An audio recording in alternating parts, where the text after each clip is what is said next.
Welcome to the XY Advisor Podcast, a global community of financial advisors sharing and learning with one another to drive the positive evolution of financial advice. To get involved, go to xyadvisor.com or simply download the XY Advisor app.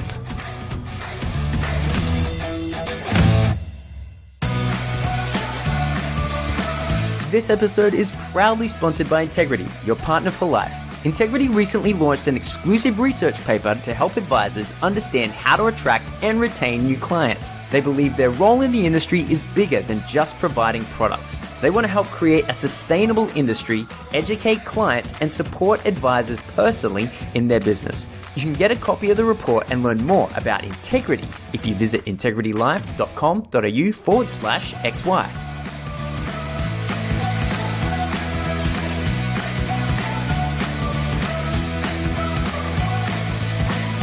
Welcome back to the XY Advisor Podcast. I'm Fraser Jack, and we are talking about a interesting startup that works with, well, sort of not so startup anymore, I shouldn't say, but it works with that planners in helping their clients who are approaching the retirement stage. And I welcome Natalie Yan-Chatonsky, a startup entrepreneur who is working with planners. Welcome, Natalie. Thank you so much for having me, Fraser. No, you're very welcome. Now, do you want to give, I think I probably did your business no justice at all with my introduction. So do you want to give us a quick overview of your business? Full-Time Lives helps people make meaningful changes to their retirement. And so we work with them when they're in their middle age, when they're still in their full-time jobs and haven't yet faced the big changes that might be going on or might be crossing their minds. So I guess we're working with people at a really exciting time in their stage when they're caught on the cusp of major life changes as a family unit, maybe even considering moving communities, moving houses. And so we work with planners to help them think about the non-financial aspects of planning for the next chapter after life after full-time work. Yeah, very well said. Yeah, exactly right. So working with planners, so you work on everything that's not the financial side, and the planner works with everything that is the financial side of somebody's, preparing for retirement. Correct. It's very complementary because you've got to think about all the aspects from a financial aspect when you're planning for retirement, but then from a non-financial lifestyle planning perspective, all that other stuff also takes a very long time to plan and experiment to be ready for. Exactly. Now, tell us about your background, because you're not from a financial advice background. You're from a human being background. Not that advisors aren't human beings. But let's go back and tell us about your journey into starting this business. Sure. Look, I've always had a background in product management. I've worked in a whole range of different sectors. And during the time that I was in my last job in financial services, it was around in the payments industry, I was really thinking about what I could do to use my product management skills. And I guess it started off as a personal interest in terms of understanding how do people seamlessly move into retirement and still lead a really meaningful life after full-time work. And so during that time, in my spare time, I ended up interviewing hundreds of people at various different stages of retirement. Some fully into retirement and were leading really fulfilling lives and doing very interesting things with their time. Others were still on the struggle and would share interesting stories of how it was really difficult, it was different from how they expected to have the time and money that they have always thought that they wanted, but then didn't really have much of a sense of meaning and had a bit of a void in their lives. So it was from having those customer interviews that I realized that there was a massive market gap as well as a social gap. No one was actually effectively helping these individuals make that journey from one stage of their lives to the other. So if you look at young people who are coming out of school, going to uni, coming out of uni into the workforce, there's a lot of support for people going through that end of their career. Whereas coming out of a full-time career where you've dedicated your whole life to, there's less support. And the fact that things are changing, tech has extended our lifespan, And there's also issues around ageism. It's a really complex stage in people's lives, and there's no necessarily one way to move into retirement other than maybe doing it slowly and being very careful and trying lots of different things before you end up making any dramatic decisions. So I realized it was a very underserved market. And I was encouraged by a lot of people who were at various different stages of retirement saying, yeah, if you could build a business to help people just like us learn about what the different options are, be inspired by really happy stories of different things that people have done, and give us some guidance around the steps that we should go down so that we can do these things and also help others who are much earlier in the retirement planning path. So from there, that's where Full-Time Lives came about. Yeah, there's nothing more exciting as an entrepreneur that when you do discover that there is a need and there's a possible solution, and all of a sudden your mind starts going into overdrive to say, right, I think I can solve this problem. We can do this and this and go from there. So it must have been a pretty exciting time. Obviously, having those interviews with all of those people, and that was part of a previous job that you were doing, was it? I do a lot of customer interviews as a product manager, and even now, you never assume that you know everything about your customer. Even when you've got an established product, service, or business, it's really important to stay connected to what customer needs are, not just from a selling perspective, but in terms of how do you talk to them, what sort of information are they after that you could potentially serve, or partner with content providers to offer information that would be useful in guiding them through the difficult stages in their lives or pain points. So, it was from my background as a product manager of really understanding design thinking that I applied to my own business. Yeah, fantastic. Okay, so that's prompted you to then create this plan and this product. Well, it's kind of a product, I guess we could call it. And for those that are listening that don't quite understand what we're talking about with product, it's often in a product manager's scenario, it's a tech product, or it's a solution-based product, or a design thinking-based product, where we say, okay, great, how can we solve this problem by using a product? And then you go about to build a product, I guess is the best way to describe a product manager. So as you're going through this process, and you've created this idea of, how do we help these people, and you've worked out that there's a huge issue or problem with people that are going through that transition from one full-time career as an employee or as a worker to another full-time career as a retired person, or no longer working but still needs to fill their lives with full-time activity. How did you then come up with the key ingredients, if you like, of what that new life might look like, and then set about putting that into a program, if you like? It was a combination of those insights that I took from the customer interviews. So that's the qualitative research, as well as the quantitative research. So you do that through things like surveys, quizzes, and also desktop research, and also field study. So I have been to a couple of the blue zones. So blue zones are parts of the world where people live long, healthy, happy lives. There's about 7 of these regions around the world. Initially it was 5, and there's subsequently been 2 that have taken the 9 common factors and applied it to their society in order to lift up the happiness and health expectancy levels. So I went and visited 2 of them, including Okinawa in Japan and Loma Linda in California, just to be on the ground, because as much as you can read a lot, what I wanted to do is actually pick up on some insights and observe exactly what it was that made them so happy and lead really meaningful lives.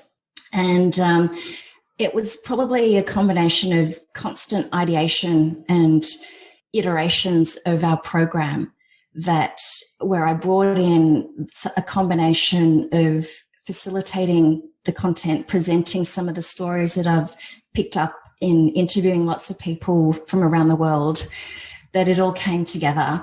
I do have a background in running ideation workshops. So that was a skill that became very useful. So, at the beginning of the journey of being, looking to how I'd solve this problem in terms of helping people transition smoothly into retirement, I didn't really know what the solution was going to be. Was it going to be an app? Was it going to be, some kind of product that you buy off the shelf that has content in it, like a book? And where we've landed is actually facilitating conversations. So as much as we have written some workbooks, we have a lot of worksheets, but what I'm realizing is that when people hear other people's stories, then they're in that intimate mode of listening to others, as well as having the right questions being posed to them when they're in a really relaxed, creative state. That's when they can have an epiphany around how to reshape what they need to do.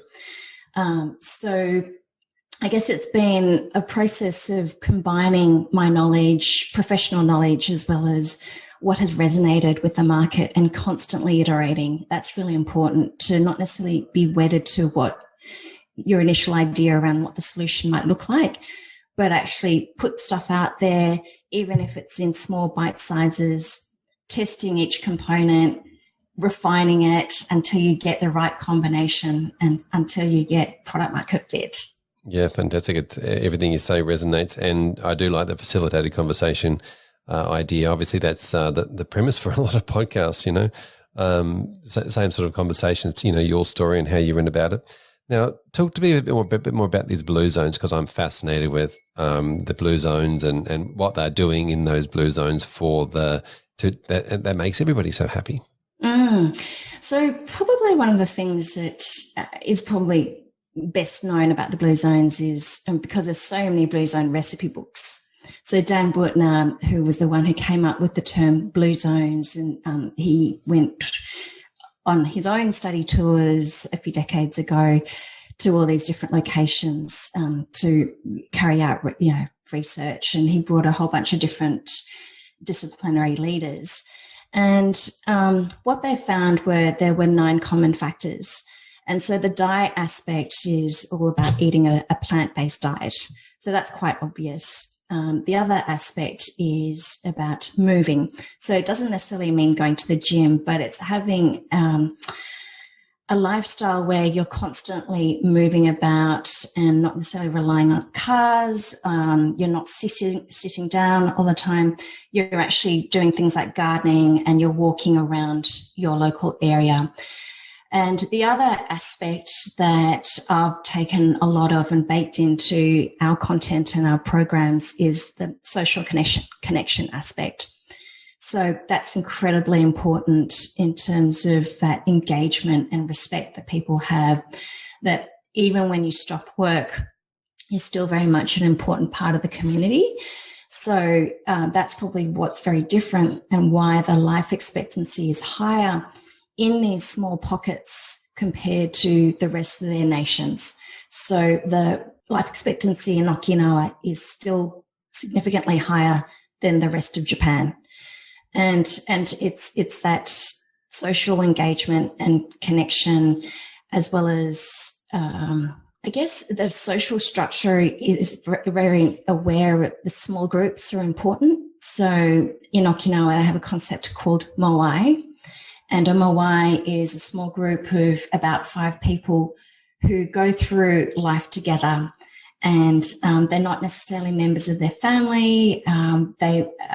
If they were lucky enough to have been allocated to a moai from the time they were a baby, then they will essentially grow up and be a set group of friends of 5 people who go through the ups and downs of life.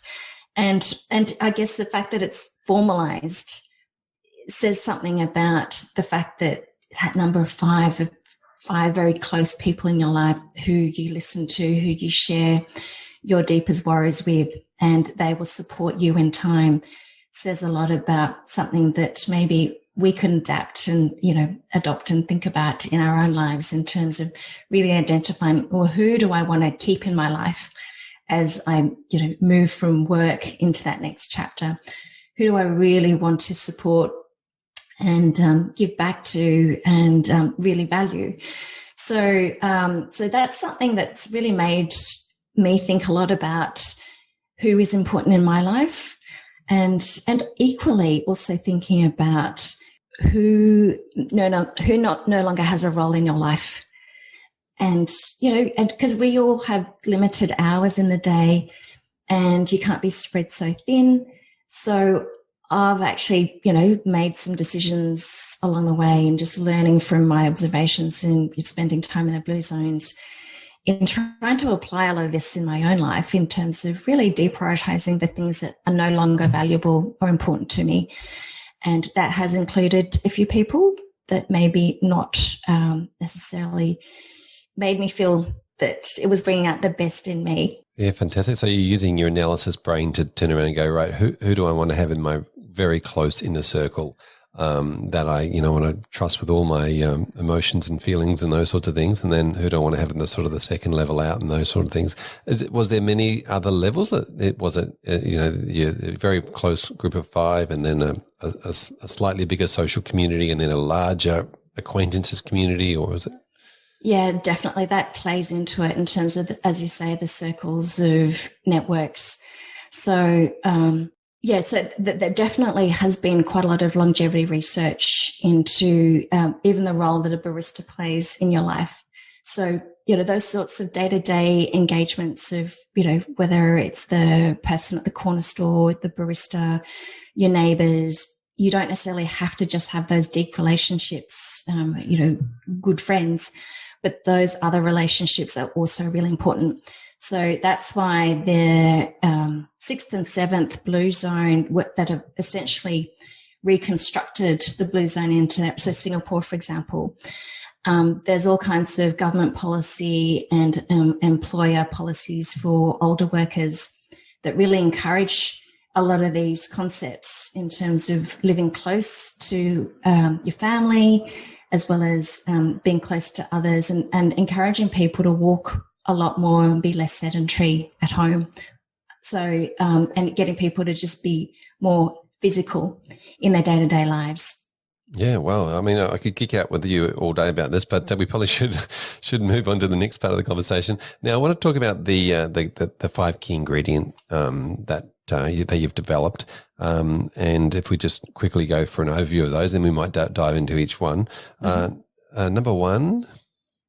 The first one is a sense of purpose, or as the Okinawans call it, ikigai. Yep. And so there's been several books that have come out on the topic of how do you lead a life with purpose, or ikigai. Yeah, couldn't agree more. And number 2? The second one is community. Yep, obviously, yes, so we just sort of mentioned upon. And the third area? Vitality. Yep, making sure that you're looking after yourself and that you're happy and you get up and you can, as you said, move a lot. And number 4? Lifelong learning. Yep, lifelong learning, and that keeping the mind active. And then, of course, the 5th one is the one where the financial advisor really kicks in. Wealth. So having enough wealth to do all those great things in life. Yeah, fantastic. All right, so let's start with purpose. Let's go a little bit deeper into that and how people can then find their purpose or work out what they are, and sort of, because I guess a lot of people may not be spend time consciously thinking about what their purpose is. Yeah, so we actually have a transition readiness quiz that we offer financial planners to give their clients to fill out. And consistently what we find is the area of the 5 key ingredients people struggle with, this whole idea of having a sense of purpose. What is it, and what does it mean to them as well? Because it means different things to different people. But I guess how I can easily break it down would be it's a combination of activities, or one activity or even job or project that brings together your strength, your passion, and also what does the world value in you and what does the world need. So those external factors are incredibly important when we're thinking about a meaningful lifestyle, because it's not just what you want to do and what you're passionate about. That's part of it. The other big component is also thinking about where is the world going? So that's something that's you've got to, and that's where research and also just exploring what your options are really important. Because if the world's changed, then you've got to figure out where is your place in that changing world to stay relevant. Yeah. Now, if we go a bit deeper into this, I really like the idea that your purpose is something that will maybe never be achieved. It's like it's so great that you are not going to tick that box anytime, but you're working towards it, or you're moving something in a better way towards it, and I guess there's a lot of this purpose conversation is where a lot of beliefs in the past might have been, whether it's religious beliefs or whether it's beliefs about other things. The greater good, if you like, and I think the Japanese word ikigai translates to getting out of bed. What gets you out of bed every day? So that simplifies it. So when you start to think, oh yeah, what does excite me and want me to, get my day started? That's a very simple way to really think about what or who makes me feel that way. Yeah, and when I distill this down into actually, thinking about how you might consider your own, purpose and passions, it's kind of like describe the best activities during the day that you've ever done or had, or what were the best meetings you've had, and then what was it about those things that made you really enjoy them? Yeah, exactly. The other way that we help people think about it is we have an innovation canvas, which I'll give you the link to so they can download it. And it just asks them a bunch of different questions about the activities they're doing in their lives, as well as their mindset, as well as how does the world see them and value them. And the question that people get most stuck on, I'd say, would be the question around, we put it towards the end intentionally, and that question is, what do people value in you? Yeah, and that's quite important, because obviously it's that feedback mechanism that you get from people and that's what I see in the blue zones, that people are generally really happy and integrated. They're part of a group. That sense of belonging is just so important.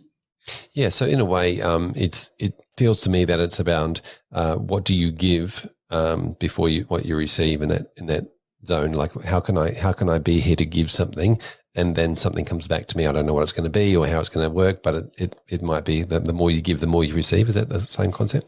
Absolutely, and just that concept of giving, and I guess one of the things that comes up when we talk about what gives you a sense of purpose is actually getting people to think about, well, what gives you that sense of purpose and who can you give it to?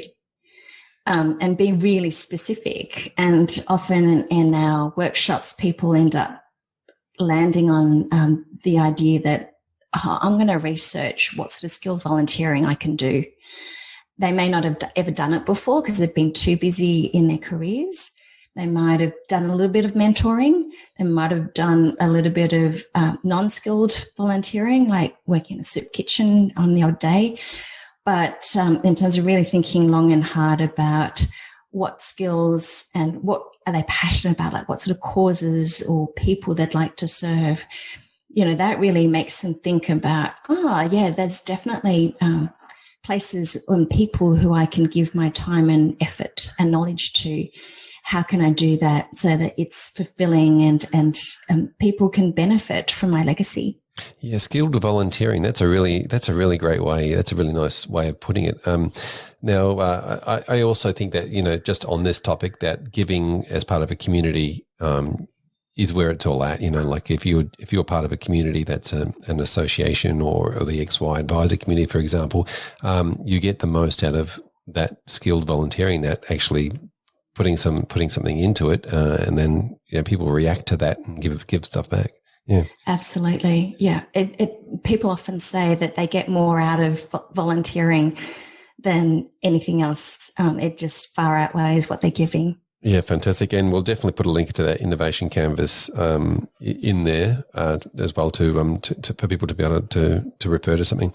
Now, that sort of brings us to the second point, which is community. And we did touch on this a little bit, but let's go a little bit deeper into that community and how advisors can work with clients to help their clients find this community. It's really just posing the question and getting them to think about what community do you live in, whether it's a virtual community or where do you live, who is your tribe. And you can belong to a number of different communities, but I guess this becomes important in the advisor or planner's conversations with their clients when conversations around right sizing comes up. So where it typically comes up in conversations is when people think about where they might want to buy a second home, like a beach house or country house, with the intention of potentially retiring there.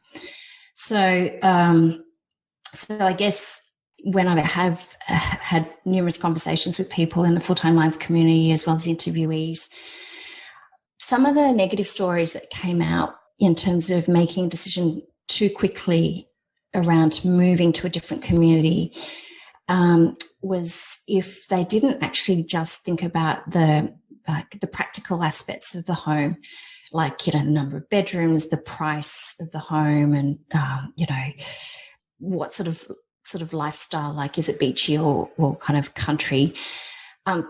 Those are things that you can think about and research quite easily. But a lot of people who I've spoken to who did struggle and ended up, regretting the decisions they made is when they actually made the major move and maybe, sold their home in the capital city and did do the right sizing exercise and realizing that sense of loneliness because family and friends weren't around them.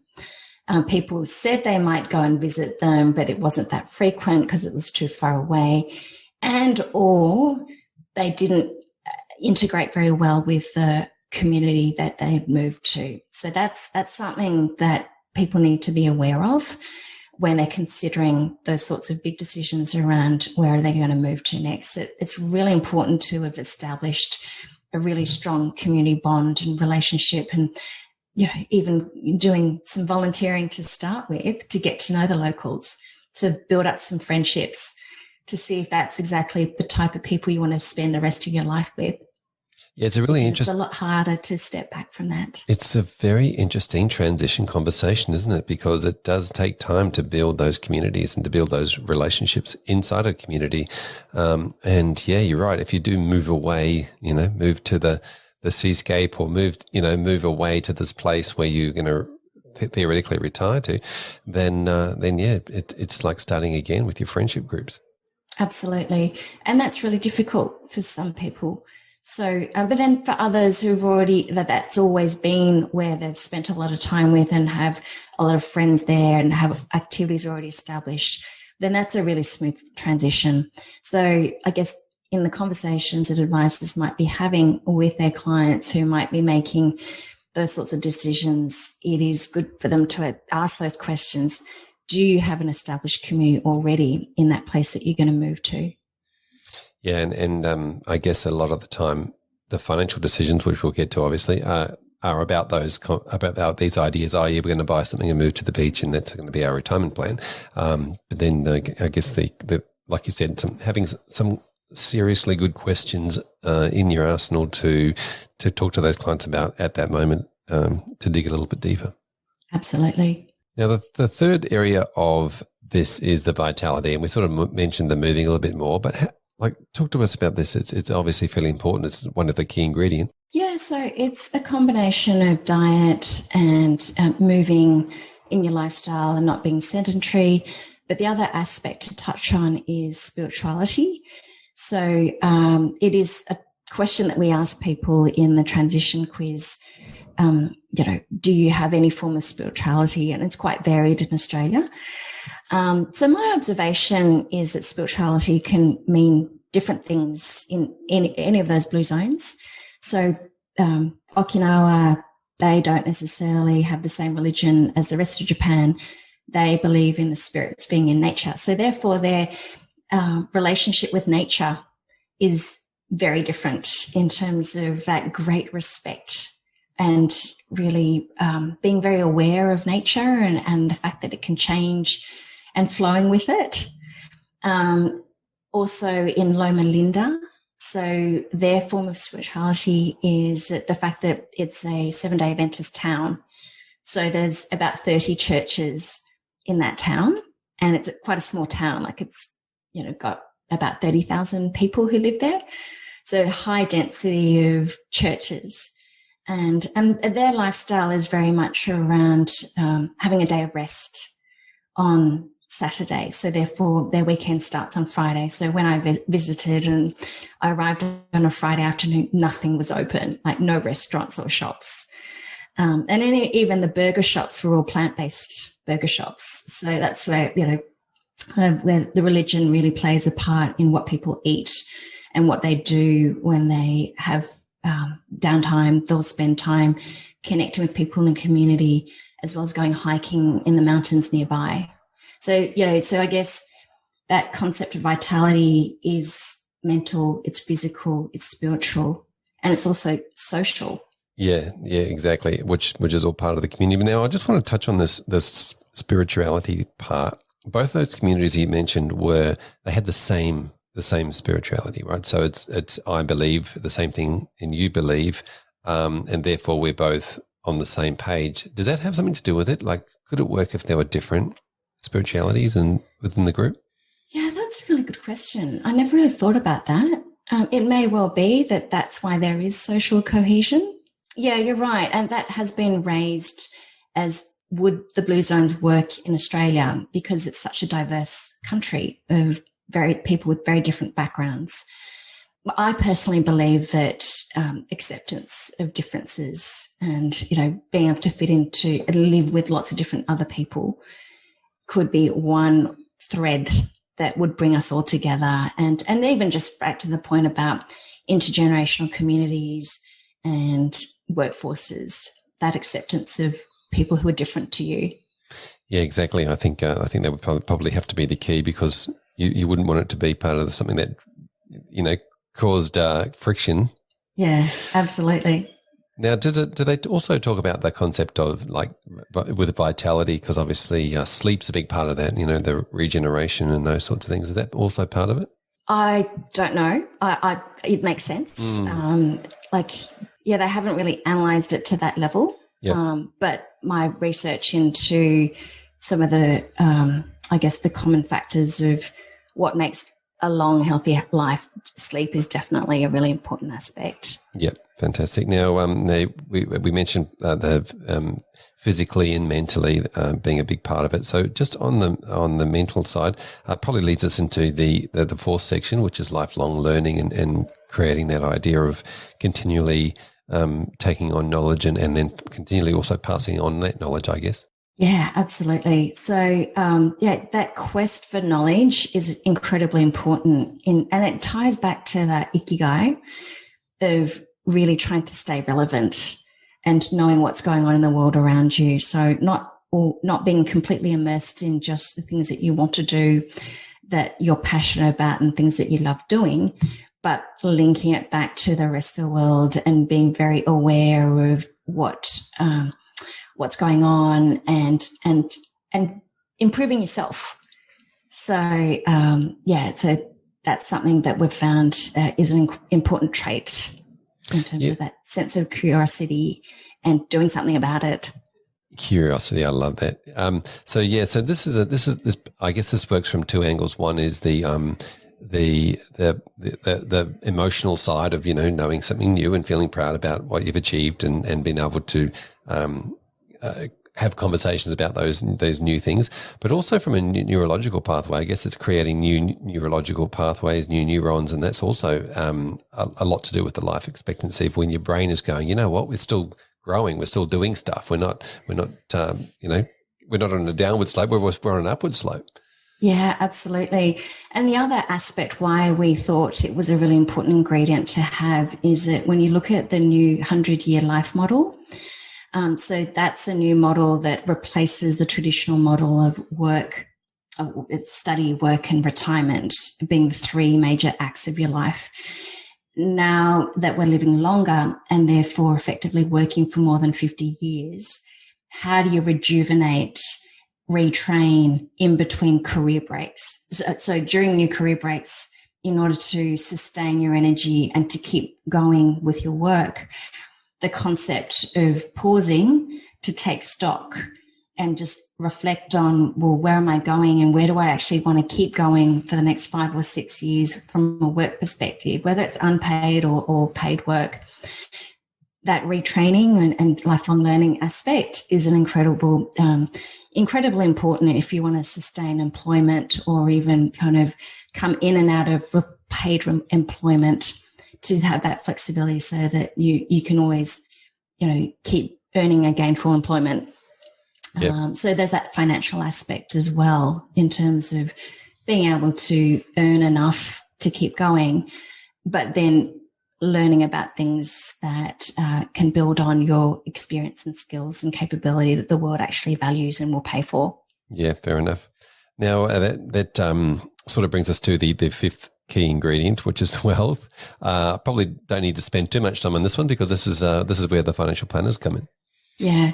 And I guess where we landed in terms of partnering with financial planners was the fact that people initially consider, how much money do I need to retire?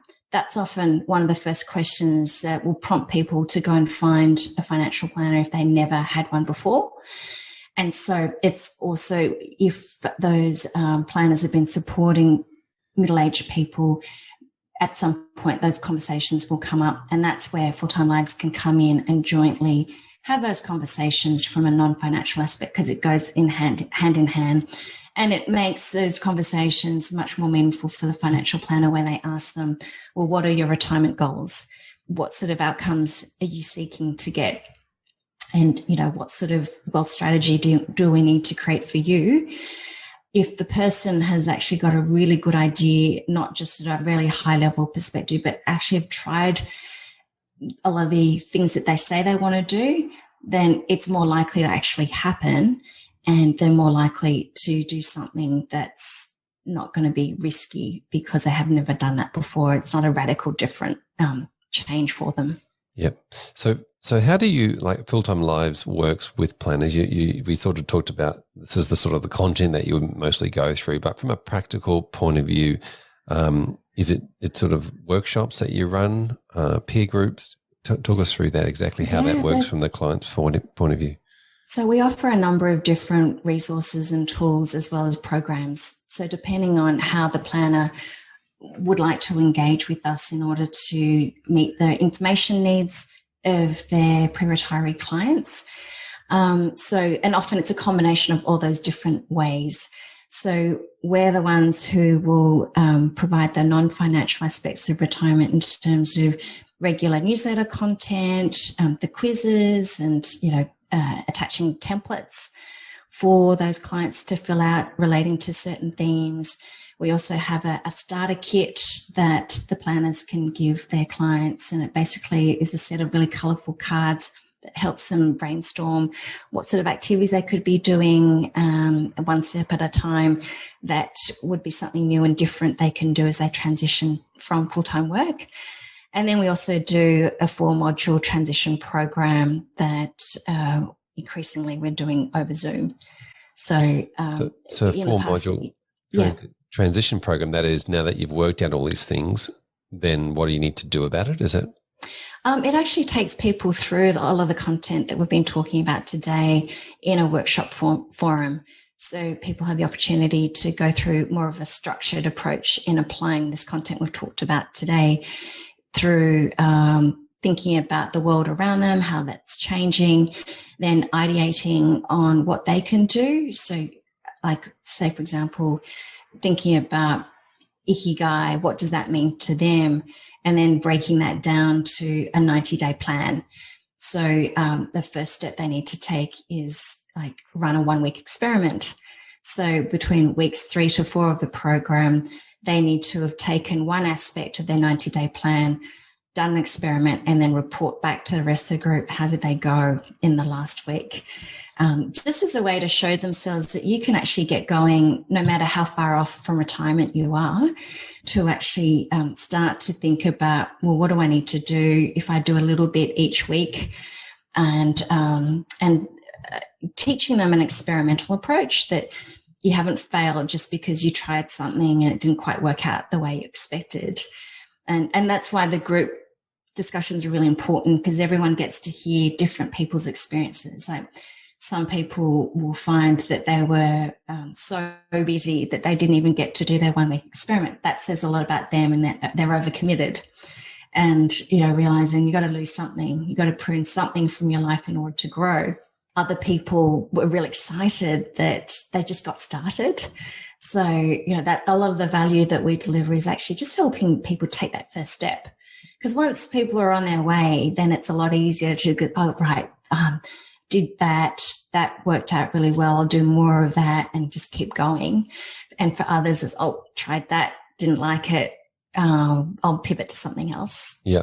Yeah. And what's the perfect age group for people that the workshops that you're working with?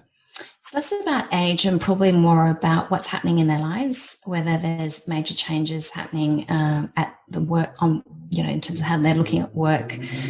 And also the other aspect would be their family unit. So if they've got children who are leaving school or maybe they're about to become an empty nester, it's often the mothers who are more aware of the stage that's about to happen. So she's been thinking more about that change and what she wants to do work-wise and, in terms of how she's going to fill her time.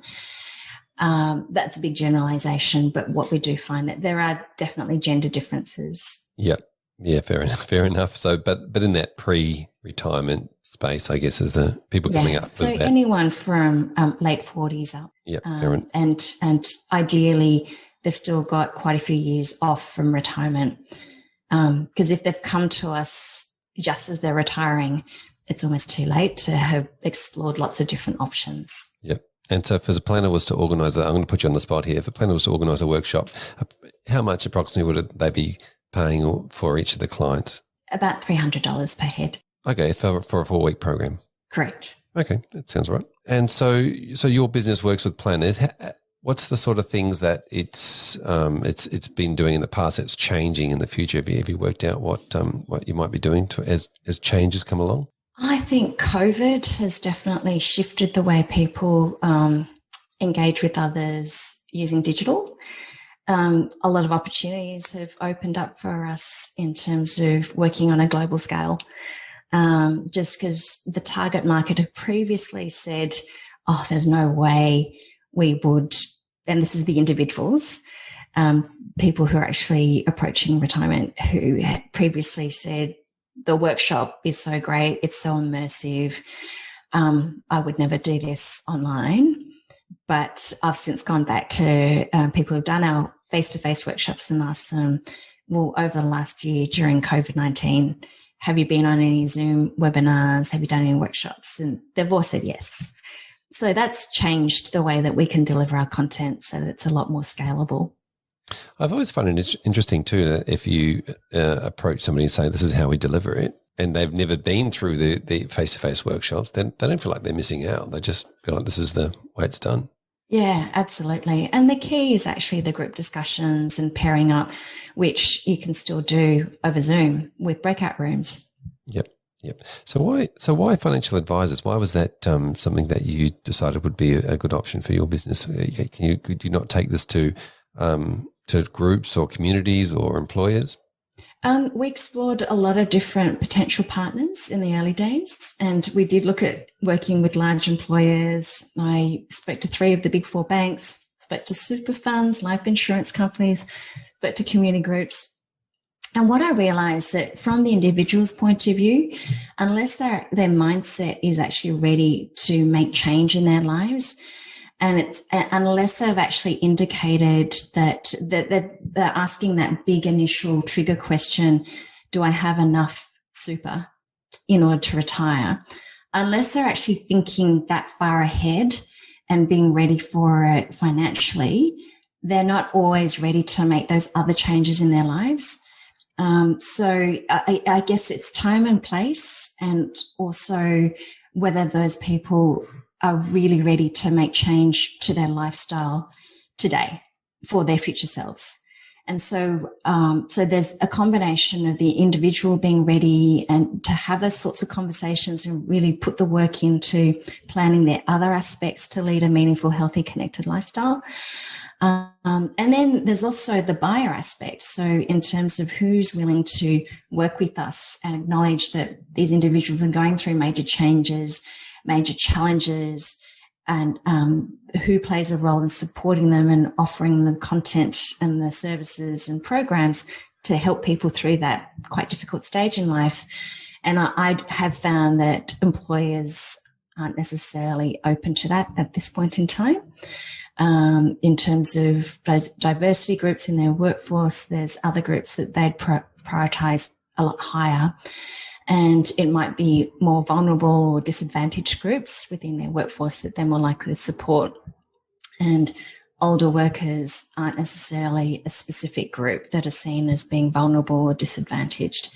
And I see that as a bit of a problem with 6 generations in the workforce, and some people having a lot to give in terms of that corporate IP knowledge, that ability to mentor younger staff, and all that knowledge and experience disappears once that person leaves the company. So it's a wasted opportunity, but slowly but surely, I think the larger companies will probably shift and follow in order to stay competitive as an employer, will probably follow the model of smaller companies that are doing really great things to support older workers. Yeah, it'd be interesting to see how that plays out, because you're right. There is a bit of that I don't know, ageism in the workplace in a lot of ways, and I always come back down to. I keep coming back down to your sort of 5 key ingredients, having passion and purpose and about something, and the community and vitality and all. In the workforce, you could just overlay those 5 things in the workforce or as part of a business, and then that brings somebody's longevity in their business or in their working life into it as well. So it's not just about retirement. You could apply the same things in a workforce. Absolutely. And you could argue that the 5 key ingredients are important for anyone at any stage of their lives. Yeah, fantastic. So, well, thank you so much. As an entrepreneur, I've loved the way that you've gone about structuring your business, or building your business off the back of some really great research and some really good understanding of what the problem was and the demographic and understanding how you can make some real change in people's lives and help them out. So thank you for coming on and having a chat to us. If planners want to get hold of you, what's the best way they can find you? Best way to reach us is at fulltimelives.com. And also we have a white paper for financial planners for them to get some tips on how they can support their clients through a 100-year life. So I'll give you the link to put in your show notes. Yes, fantastic. Thank you, Natalie. Really appreciate your time and energy and what you've done for our community. Thank you so much for having me. Well, there you have it, another episode of the XY Advisor podcast. And it's now time for amazing part of the week, but for Em and I to do some shout-outs. G'day, Em. Hey, Fraser. Let's do it. Let's do it. Who are we giving a shout-out to today? Today, I want to give a big shout-out to Michael Laws from Affinia Advisors. Has kicked off a space specifically for advisors in the Affinia license on XY, as a way for their advisors to connect, collaborate, share ideas, ask questions, and really improve just in how they're running their businesses, delivering advice, all sorts of things. Some awesome conversations in there already, and we're really excited to support these guys and help them create a really great, valuable, thriving space for their current and future Affinia advisors.